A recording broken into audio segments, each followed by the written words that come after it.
أشهد أن لا إله إلا الله وأشهد أن محمد رسول الله.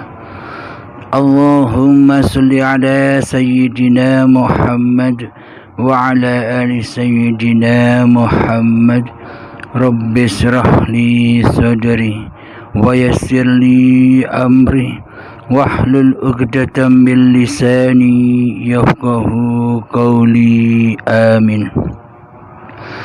Bismillahirrahmanirrahim. Salam hormatku, salam santunku buat para sahabat-sahabatku tercinta dimanapun kalian berada, baik yang ada di dalam dan yang ada di luar negeri.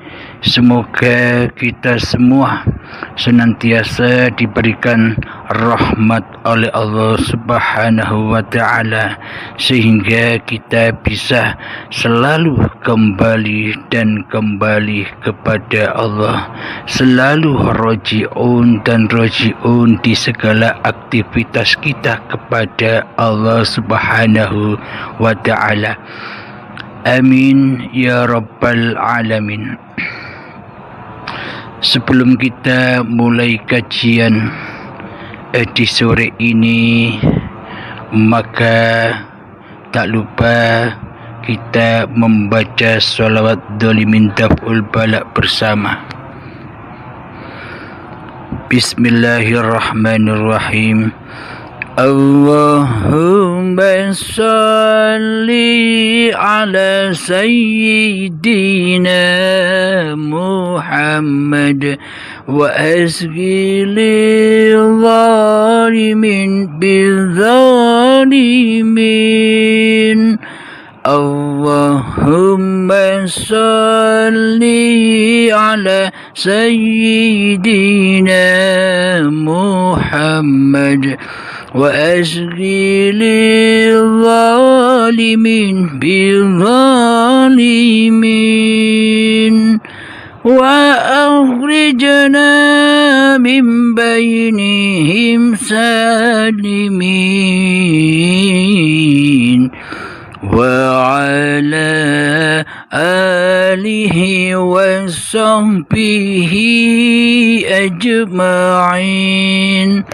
Alhamdulillahi rabbil alamin. Di sore yang indah ini, kajian kita kali ini adalah bekal-bekal menjadi kekasih Allah. Mari simak video ini atau mari kita dengarkan bersama.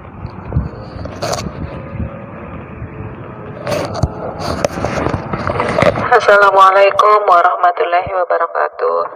Sebelumnya saya ucapkan terima kasih banyak kepada Pak Yai sudah memberikan saya kesempatan untuk bertanya. Jadi saya langsung aja pada inti pertanyaan saya. Apabila kita sudah mewujudkan Allah pada diri kita, benarkah kita tidak ada lagi kewajiban untuk melaksanakan syariat tubuh seperti sholat dan lain-lain? Dan apakah ada orang yang bisa demikian?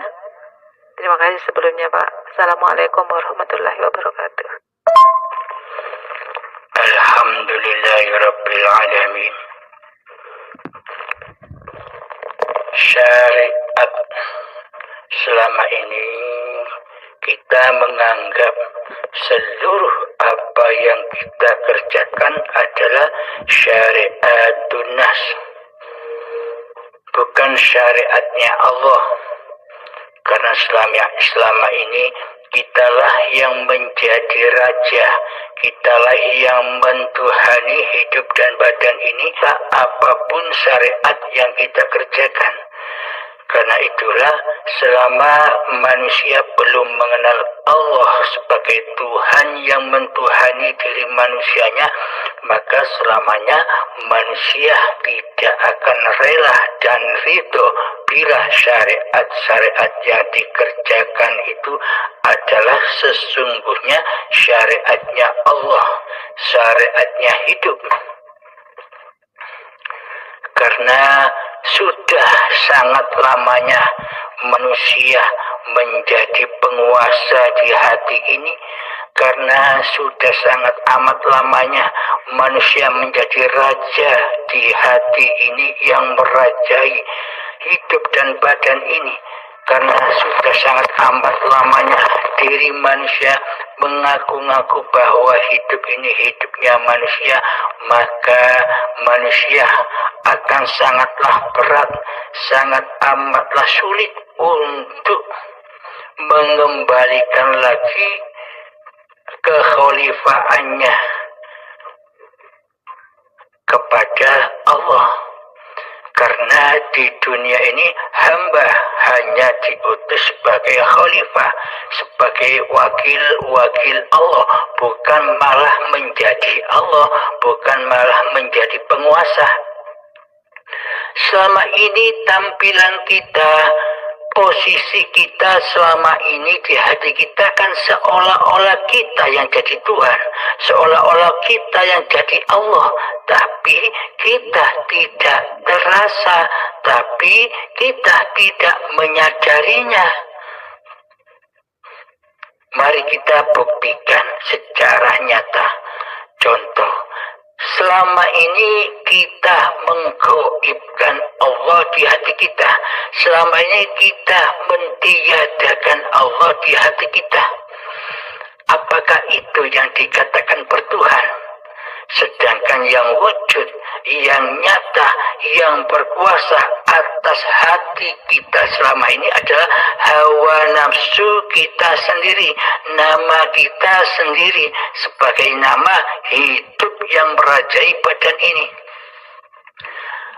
Apakah ini yang disebut bertuhan? Bila yang wujud di hati kita selama ini wujud diri manusia kita, berarti yang wujud inilah yang selama ini kita dewa-dewakan, kita mulia-muliakan, kita Tuhan-Tuhankan di hati kita selama ini.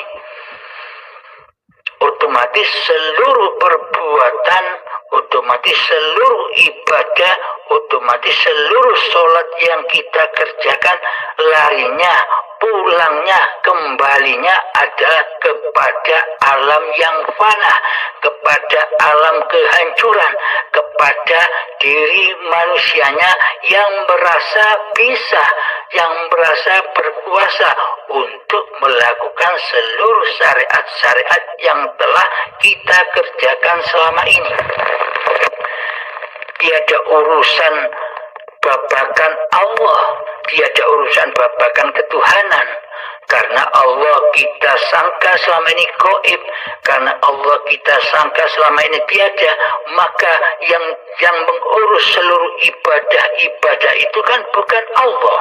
Karena selama ini kita tak menyembah Allah, tak pernah menyembah Allah.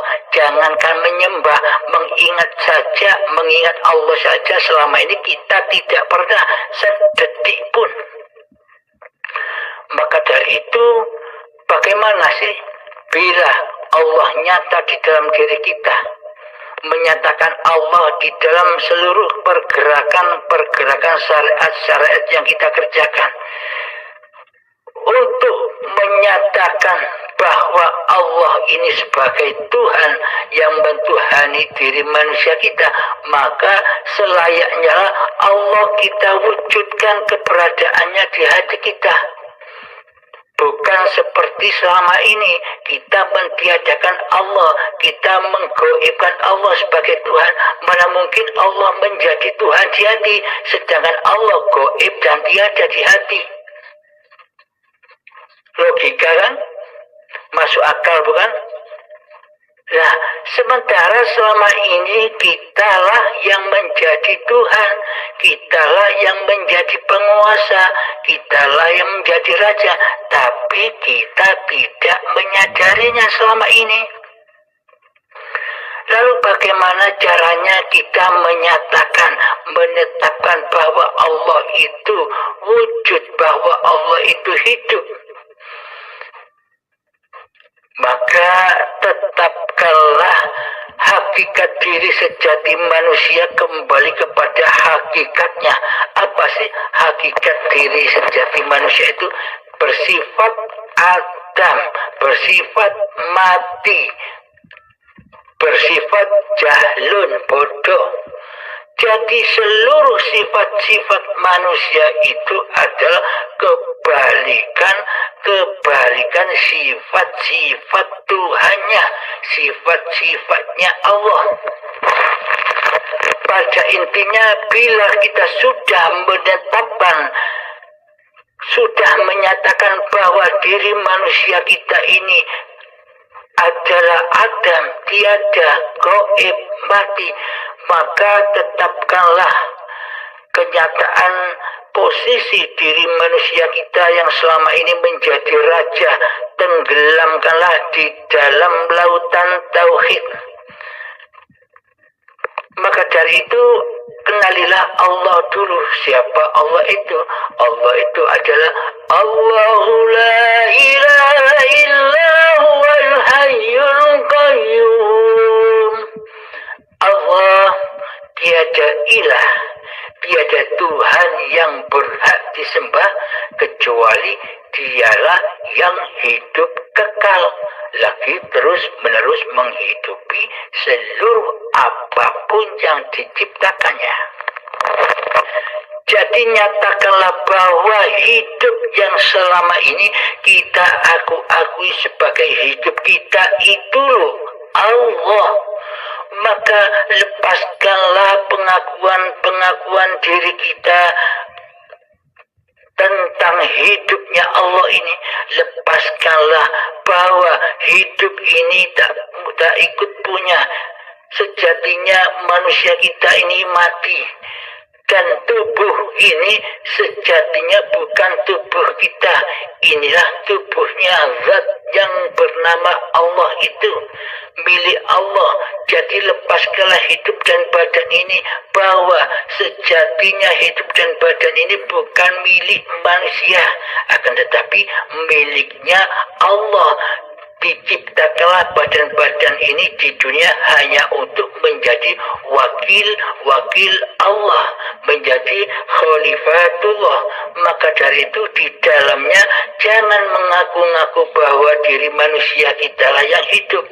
Bila kita mengaku-aku di dalam hati kita bahwa hidup ini hidup manusianya, berarti kan kita tidak amanah kepada Allah bahwa hidup ini Allah. Loh, kok kita akui sebagai hidup manusia kita? Ketika hidup ini kita akui sebagai hidup manusia kita, maka otomatis Allah yang punya hidup ini kita buang, kita hempaskan, kita adamkan, kita goibkan di hati kita selama ini. Karena sesungguhnya hakikat sifat hawa nafsu diri manusia ini inginnya selalu ingin menjadi Tuhan, menjadi penguasa, menjadi Allah, tapi tidak disadarinya. Karena hawa nafsu itu sangatlah membelenggu, menghijab begitu hebatnya, sehingga manusia tidak menyadarinya bahwa kelakuan hawa nafsu, bahwa kelakuan diri kita selama ini seperti Allah yang menguasai jagat alam ini, yang menguasai hidup dan badan ini. Benar tidak? Monggo kita koreksi di dalam hati kita yang terdalam. Maka dari itu ketika kita sudah mempersembahkan kembali bahwa hidup ini Allah, badan ini milik Allah, maka kembalilah kita ke alam ketiadaan.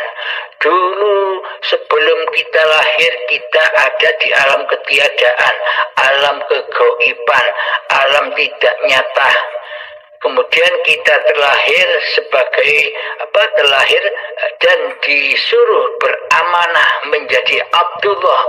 Wa ma khalaqtul jinna wal insa illa liya'budun, hanya untuk mengabdi di dalam hidup dan badan ini, ciptaan Allah ini, badan ini diutus mengemban amanah agar jangan mengaku-ngakui bahwa hidup dan badan ini bukan milik manusianya.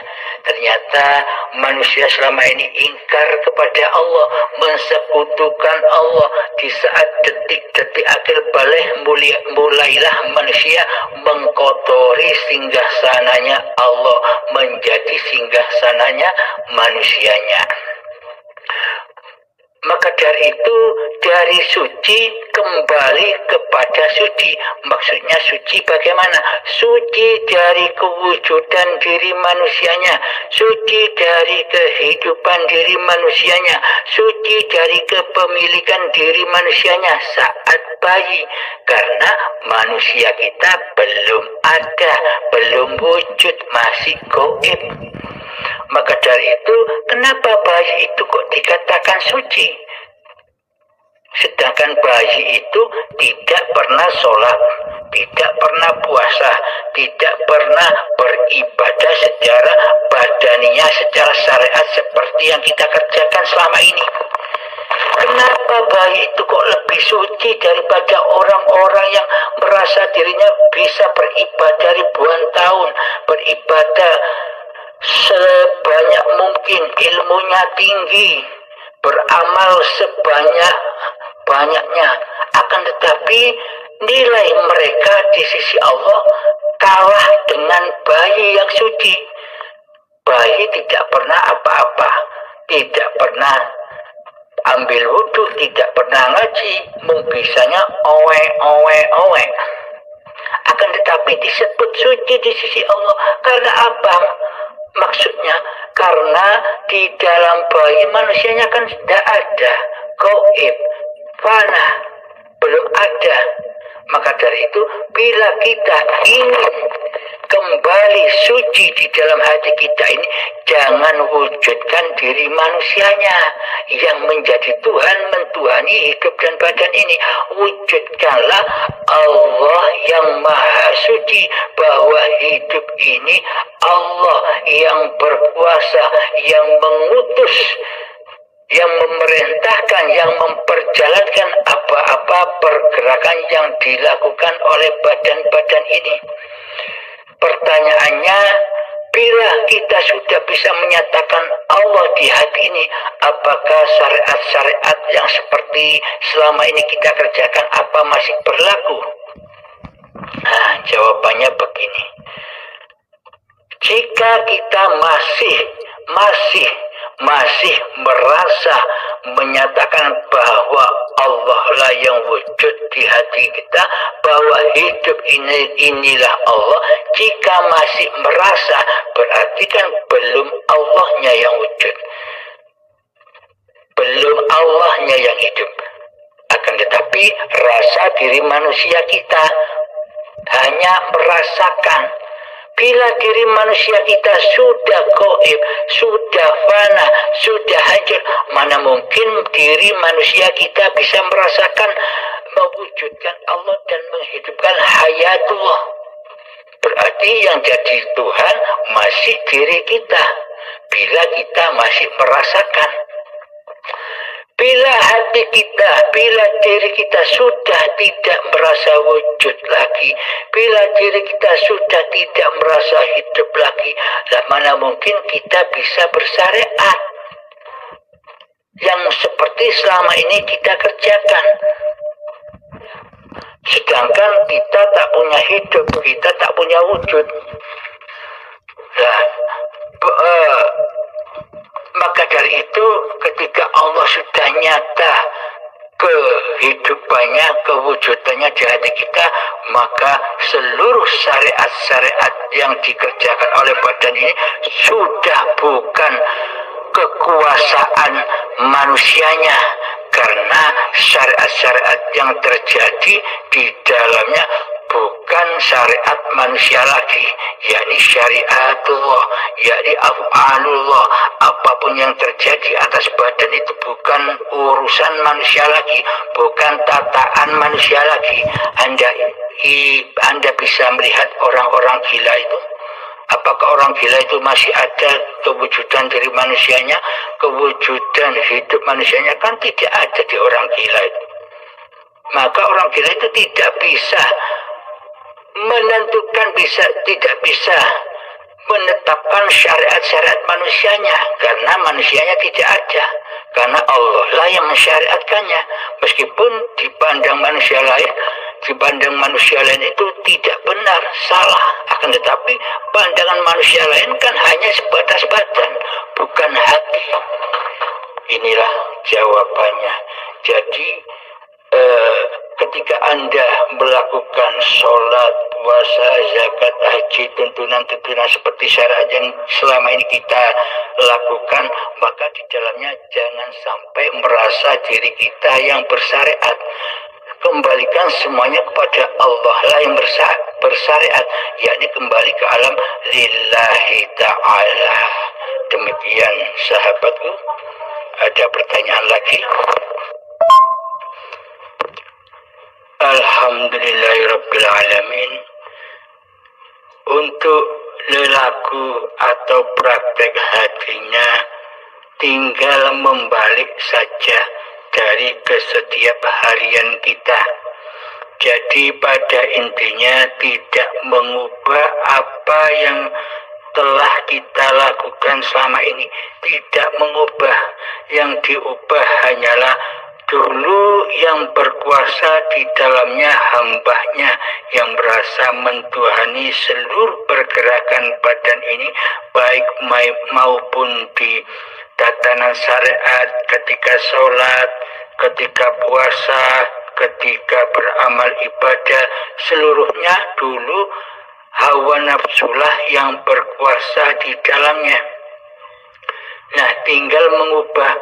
Ketika kita saat ini sudah mengenal Allah, sudah menyatakan bahwa kewujudan dari manusia kita sudah fana, sudah adam, sudah goib, seperti halnya kita menggoibkan Allah dahulu, maka nyatakanlah Allah dan goibkanlah diri manusia kita. Jadi dulu kita beramal dengan amal yang haram, kini beramal dengan amal yang halal, yakni amal soleh, yang mana yang berafal di dalamnya adalah Allah sendiri. Semoga bisa dipahami dan dimengerti oleh kita semua. Semoga kita dimudahkan di dalam pengaplikasiannya di tiap hari. Assalamualaikum warahmatullahi wabarakatuh.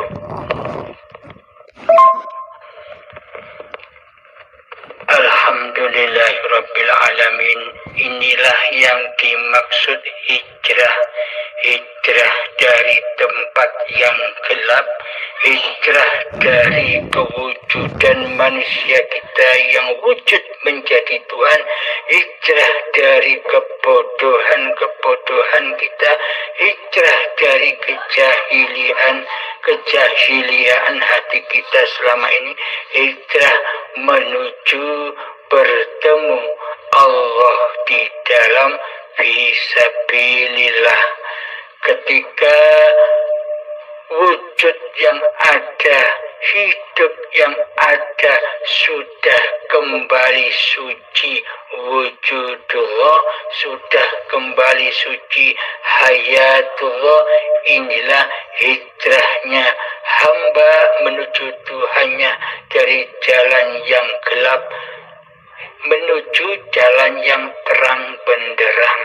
Dulu ibadahnya jatuh ke dalam jahanam, akan tetapi kini ibadahnya sampai mi'raj, tunung tajalli kepada Tuhannya. Yang dimaksud tunung, tajalli, mi'raj, wusul itu adalah ketika sudah nyata Allah lah yang hidup, sudah nyata Allah lah yang berkuasa atas diri badan ini. Inilah yang dimaksud tajalli atau dimaksud wusul. Jadi wusul, tajalli, mi'raj itu tidak hanya di tempat yang khusus saja, akan tetapi di tempat manapun, keadaan apapun, di mana saja kita bisa bertajalli di sana.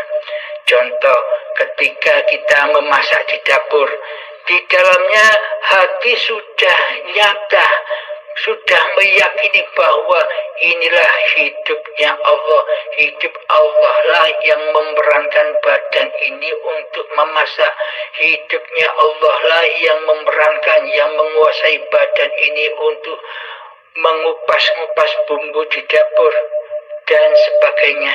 Aplikasikanlah seperti hal yang demikian. Luaskanlah ketauhidan kita, ketajalian itu dimanapun kita berada, karena Allah tidak kemana-mana dan tidak pula kemana-mana. Wa nahnu aqrabu ilaihi min hablil warid, dan kami lebih dekat kepadamu daripada urat nadimu. yakni maksudnya aku lebih dekat daripada hidupmu. Maksudnya ketika hidup masih terkuasai manusia, maka gaiblah hidup yang lebih dekat itu.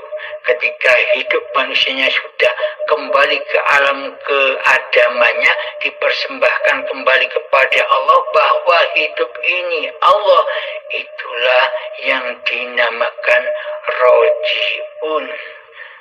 Tamat sudah cerita manusia, yakni akhir kekuasaan diri manusianya. Di hari kiamat setelah hancur leburnya alam semesta ini, Allah dawuh, adakah Tuhan selain aku? Kata Allah.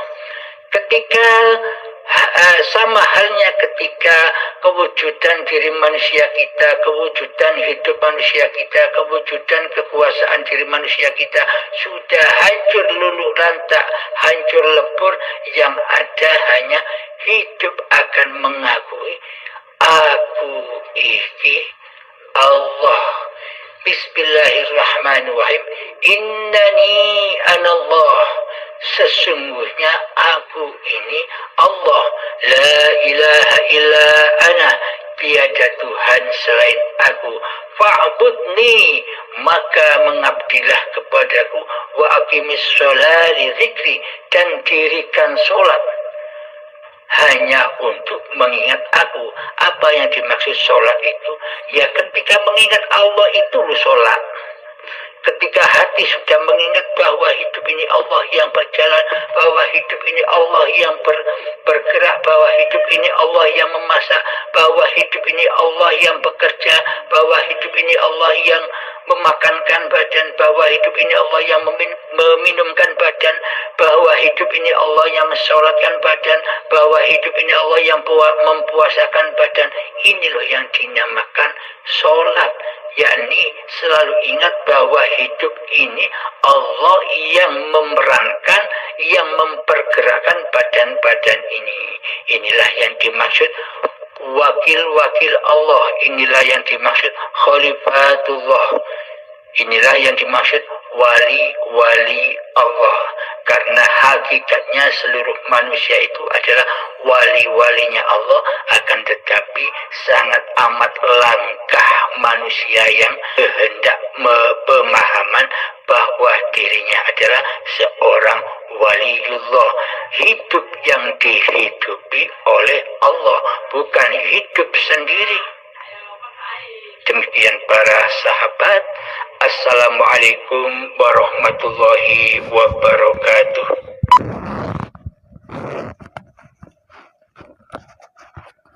Alhamdulillahirabbil alamin. Semoga kita semua senantiasa diberi kepahaman oleh Allah Subhanahu wa taala. Amin ya rabbal alamin. Rabbana atina fid dunya hasanah wa fil akhirati hasanah wa qina adzabannar. Wa sallallahu ala sayyidina Muhammad wa ala alihi wa sahbihi wa sallam. Walhamdulillahi rabbil alamin. Akhir kalam. Assalamualaikum warahmatullahi wabarakatuh.